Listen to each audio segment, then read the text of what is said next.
everybody. I'm back. Cheer! Come on, it's 4 o'clock. 4:40. Alrighty. As mentioned, I'm Joy Chevalier, and I'm the founder and CEO of the Cook's Nook here in beautiful Austin, Texas. And we work with entrepreneurs, and we also have a beautiful 2 lines of products these days. I haven't talked about them yet, Mosaic Meals and Mosaic Meals to Go. Both of these products are designed high nutrition and affordable prices in order to be able to really serve quality food to our underserved populations around Austin and Travis County. And so I get to spend a lot of time talking about the issues. And today I'm really lucky because we have some of our policymakers and city staff with us today that helps all of this stuff happen within Austin and affect our broader county as well. So I'm gonna have a seat and introduce you guys. Oh, thank you, ma'am. Right here to my right is Council Member Natasha Harper-Madison. And she represents District 1, which is in part of our Eastern Crescent. And then next to her is Council Member Vanessa Fuentes, who represents District 2, which is our east-southeast portions to south parts of the city of Austin. And at the end is Amanda Rohlich, and Amanda is with the Office of Sustainability, who works very much with us on our food policy programming. So we don't have enough time. See, I told you. Time goes by so quickly. So one of the things that's happening currently is that, unlike a lot of places, we have a fairly, overstated, robust, plentiful, not plentiful. There's still a need. Austin, Travis County has about 18% of its adults and almost 24% of its children suffer from hunger. And we're one of the wealthiest counties in the United States of America. And we are fortunate that we have a council who works with its community to sort of say, this is unacceptable, right? And as part of their regular policy making, they have put forth a City of Austin food plan that is in development currently. So we're going to talk about that food plan and how does that happen from a policy level.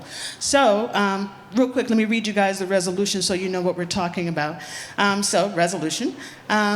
This resolution directs the city manager to lead the planning and implementation of a just and resilient regional food system. This scope of work should include appropriately resourcing strategic planning for ending food insecurity, emergency planning and coordination for the inevitable disruptions to supply, and values-based procurement for equitable economic and health outcomes and environmental regeneration. Now, that's pretty forward thinking, if you think about that. So first, I'm going to ask the council members to, what was the goal when you guys sort of set this out? How did this come about? And then I'll just let you you want to start, council member? Sure. I mean, if you want to go in order, I'd say it's one of those things where we recognize all of our districts have distinct and important needs. And so Councilmember Fuentes and I, we have a shared interest in feeding humans. I mean, that shouldn't... I know it's so simple, right? We're going to feed people. That shouldn't be, this outlandish idea. No, ma'am. But the truth of the matter is, there are folks who live on the outliers. There are folks who the access to food they have is Takis and Vienna sausage. Yeah, That's what they have access to. And so I think what we're ultimately talking about is recognizing that if given the opportunity, people will eat healthy food. Mm-hmm. They have to have access to it. They have to be able to afford it. Yeah. And I'm going to be a tiny bit long-winded right now. One of the things I do with my constituents is I teach them how to grocery shop. If you go to the grocery store and you buy the single-serving macaroni and cheese, it won't even feed your babies. What you could do instead is buy the 1.5 pounds of elbow noodles and cheese and some cream and some Tupperware and batch cook. Yeah. but nobody's talking to them Yeah. about that. Right, exactly. And so that's one of the things that I'd like to take an opportunity to do when given the opportunity. No, absolutely. I'll just throw another stat out here. There are 13 zip codes within the city of Austin that do not have any food access, no grocer, no stores, no anything of that nature to be able to access food. The zip code where the Cook's Nook is actually one of those. There's absolutely no food in 78742. So, you want to go ahead, Councilmember? Yes, thank you. And first, I want to give it up for Cook's Nook and all that y'all did during the pandemic and in serving our community Thank y'all. when it comes to food access. And I'm so proud to have you out there in Del Valley. And just like you mentioned, in Austin, and welcome everyone to Austin. If you're new to Austin, welcome to our wonderful, beautiful city. And those Austinites here, I'm sure we're all glad to see a little bit of that magic, that spark back in our city. But before the pandemic, we had neighborhoods who don't have access to a grocery store. They don't have a healthy choice, right? And so we have to think about, what does that say about our values as a community, that we have our own residents who don't get to have that choice? They have to travel 20 minutes to get to the nearest grocery store. And these are predominantly in communities of color. Yes. And these health disparities are so significant that they affect your life outcome.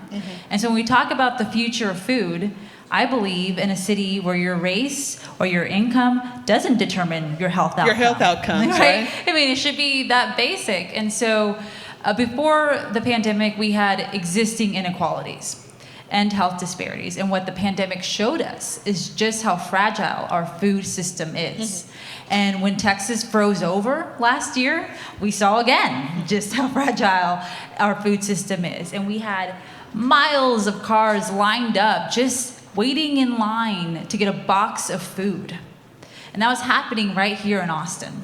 And so what compels us to develop this food plan for our city, one, it came about from our community. It was driven by community voices like Joy, like so many others out there, who said we need to have a coordinated system so that in times of disaster, it's not our vulnerable communities who bear the brunt of it. And so that's what compelled council to have that conversation.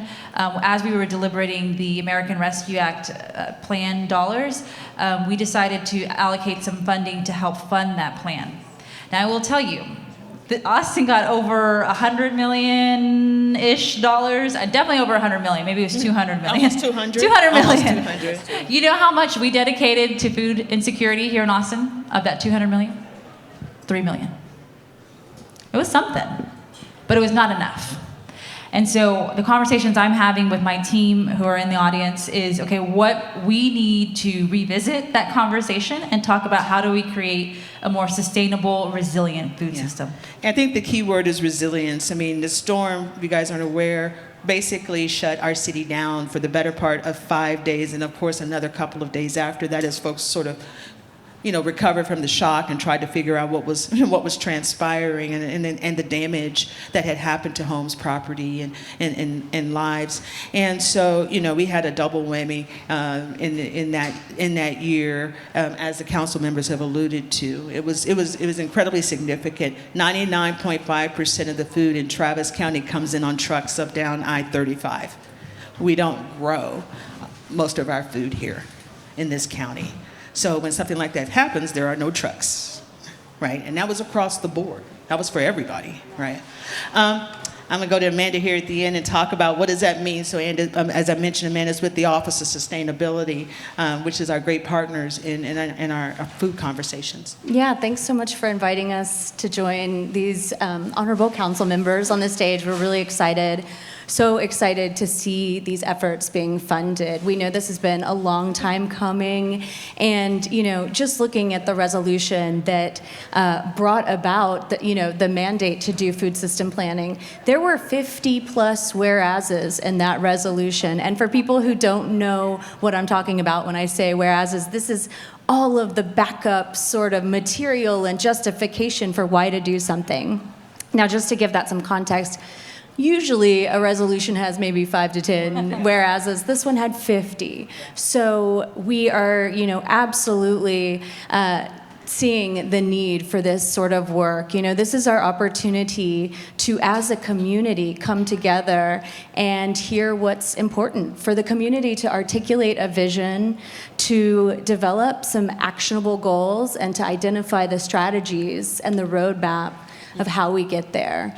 And yeah, just a very exciting opportunity. I hope everyone in the room is getting really excited about this and is getting... There are a lot of us who are very excited Yeah. by the idea of having a five-year food plan and what that means and what will come out of it for Travis County. So how can you talk a little bit about, you know, what are the practicals of how that happens? Just to give folks a view into that. Council says, okay, there's 50 whereases, the need is there, right? Some of the whereases are about climate, some of them are about the emergency operations. So there's a ton of different areas that sort of become the backup in the whereases.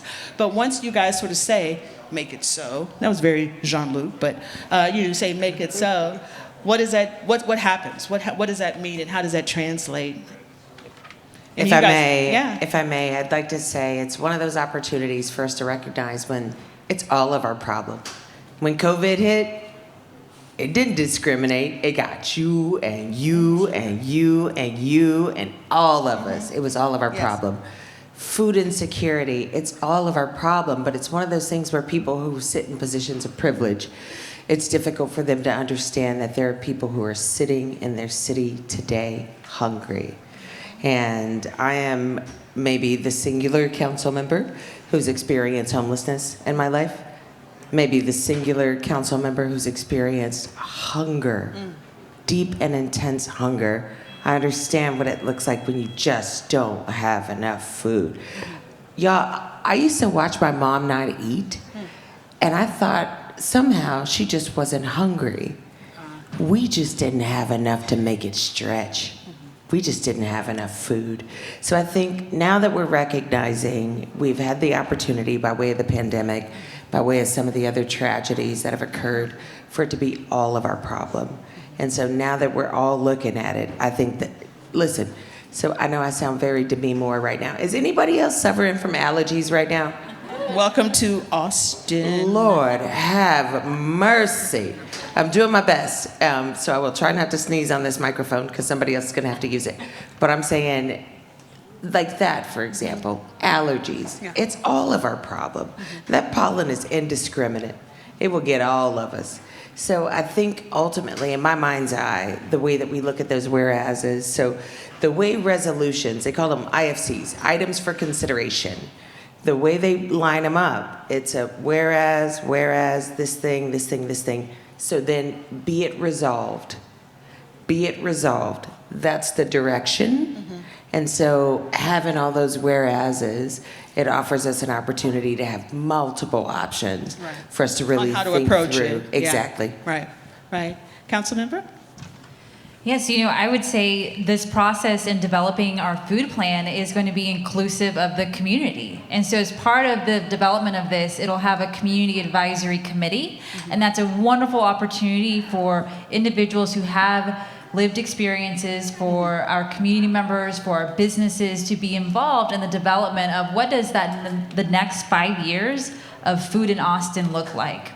And it's so important, and I'm so glad that we're having this conversation today. Yeah, it is. It's amazing of this sort of translation of this resolution into actionable things, right? And so, go ahead, Amanda. Yeah, and it's big. Yeah. It's food access and so much more. It's looking across our entire food system and looking at how our food is produced, how it moves through our community, what happens during times of disaster and emergency, and how resilient and prepared we are during those times. It's looking at all of the labor that goes into bringing food Labor, to maybe us. even some of land access, and I saw climate was also in there. This is also a result of sort of climate change and things coming out. Actually, of another committee.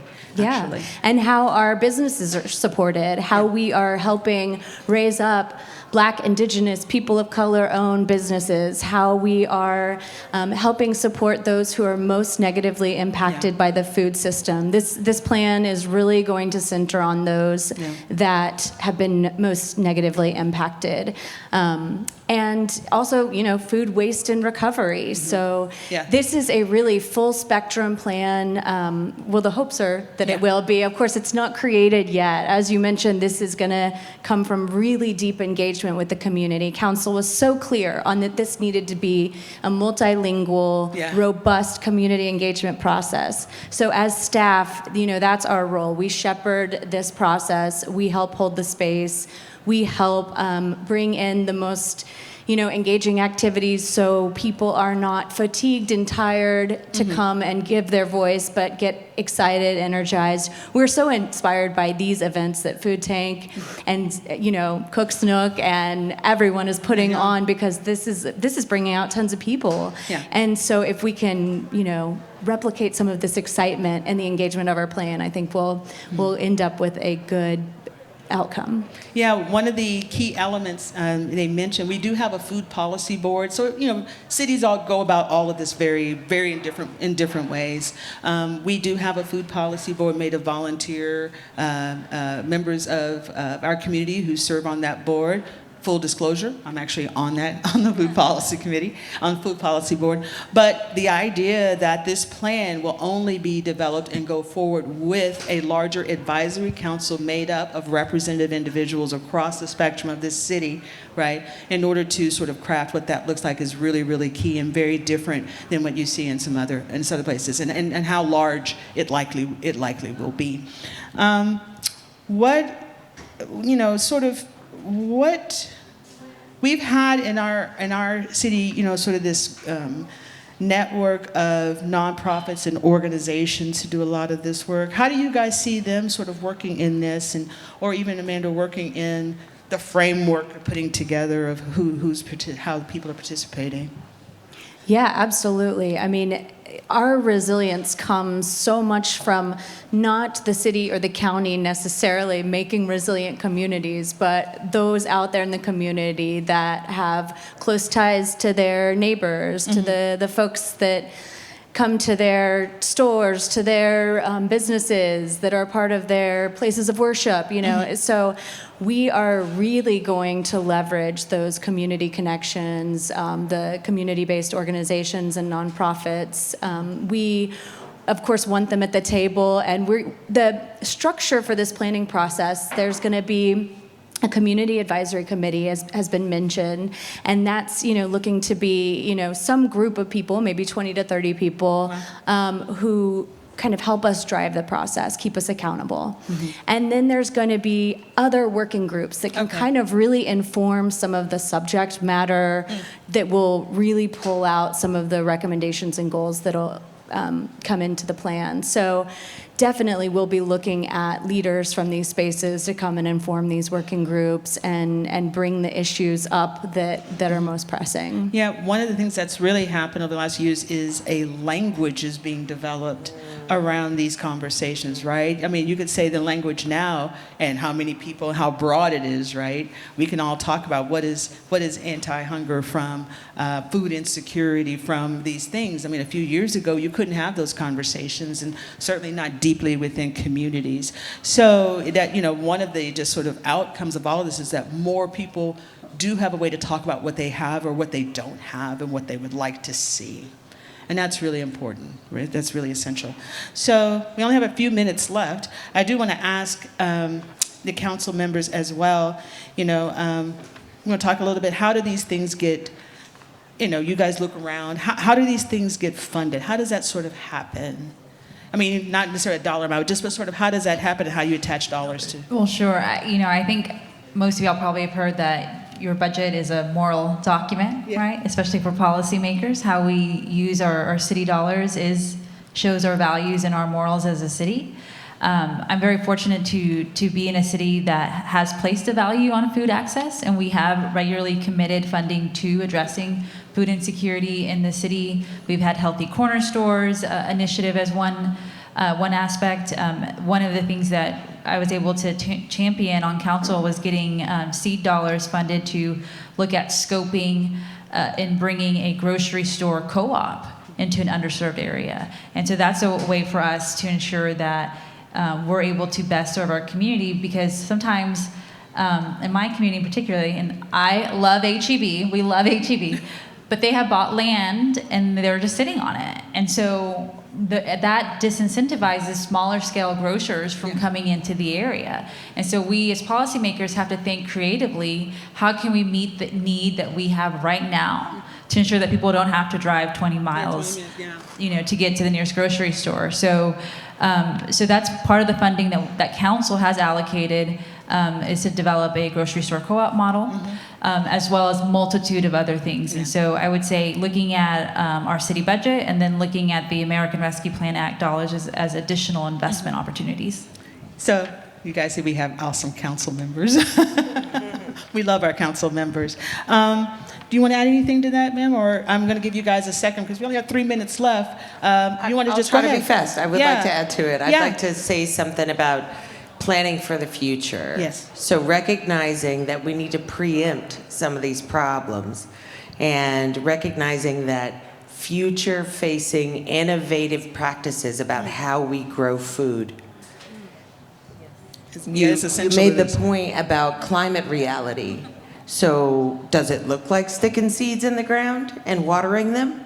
Or does it look like hydroponic or aquaponic or vertical? I think we really need to open our minds to how we produce food. I really appreciate that you talked about how all that food has to drive down I-35. It does come right down I-35. It has to drive right down I-35. And we're having these conversations from a mobility perspective. Yes. We're talking about Project Connect. We're talking about the redevelopment of I-35. All these things are directly connected. Absolutely. So, I was maybe criticized a little bit in my early days because I was way too optimistic.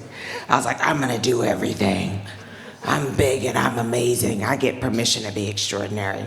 I'm going to do it all. You can't do it all. Nobody can do it all. But recognizing that all the things are directly connected. Our housing issues are connected to economic opportunity issues, are connected to our mobility issues, are connected to our food access issues. They're all directly connected. They absolutely are. I think we've heard that many times on stage over these days, and I think Andrew Zimmern basically said, we keep talking about the same thing and just coming at bits at in different directions because some of us can only really attach ourselves to a part of that. Right, we can only do the things in our lane that we can do to push this rock, around food access. But you're absolutely right, absolutely right. And if I may, a part of that problem is that we're trying to triage things. We're not actually fixing anything. The root causes. You can use all the duct tape you want, but them holes keep popping up because that's what holes do. Yeah. They keep popping up. So we can't keep triaging. We do have to look at it holistically as an entire system. So when we talk about Project Connect, they don't call it a project necessarily. They call it a program.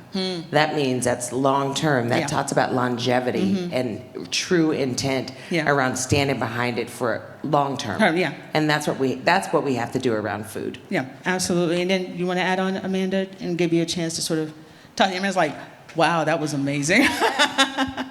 Okay, how about this? To your point, so then how does that how do these activities, do you feel they are sustainable, right? We're going to have a 5-year plan, and what happens even beyond that? And what does that mean? Are we creating things that make us resilient and they are sustainable? I'm going to ask somebody in the Office of Sustainability.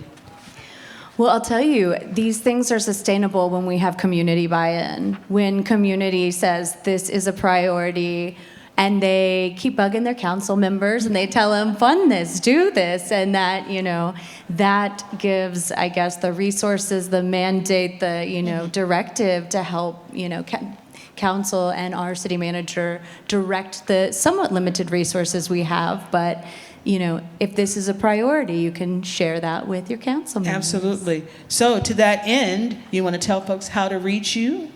Or your offices, your teams? So I know I look fresh, but y'all, I'm 45 years old. I don't know how to use social media.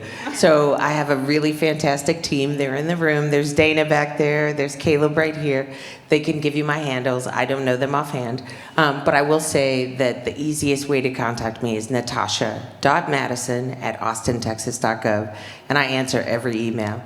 Maybe to my detriment. I answer every single email. These guys actually do answer. They answer email, actually. It's amazing.